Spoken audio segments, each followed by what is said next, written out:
260. The Lust for Instant Gratification. Chalcedon Report number 229, August 1984. 40 years ago, as a missionary on an isolated Indian reservation, I was quickly impressed by two things. First, the Indians had a high order of intelligence and ability. In aptitudes, they had a superior potential. Second, in performance, they were inferior, and, in fact, at the bottom level economically in the United States, and also in other areas ranked very low. I noticed, too, that I never heard a crying Indian baby or child. Whatever sign the baby made of unhappiness led to immediate gratification. In talking with missionaries from a variety of foreign fields, among so-called primitives, a like pattern was presented in these places also, I was told. I recognized soon that biblical faith creates a radically different pattern of life. First, our lives must then be God-centered. Man's chief end is to glorify God and to enjoy Him forever, as the Shorter Catechism declares. This militates against self-gratification.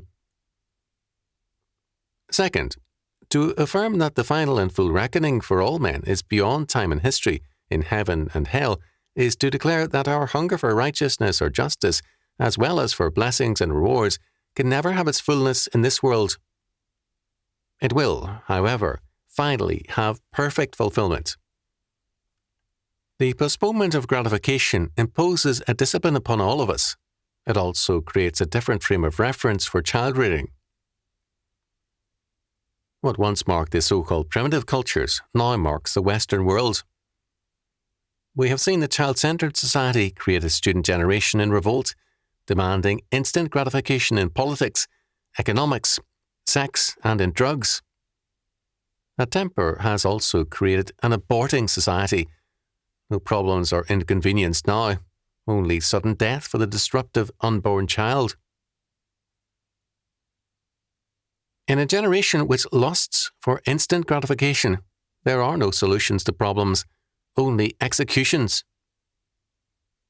The demand for gratification now denies the validity of time and growth, and therefore of history. It copes with problems by revolution, by the mass murders of all whom it blames for the problems. The doctrine of heaven and hell affirms the reality of history and development.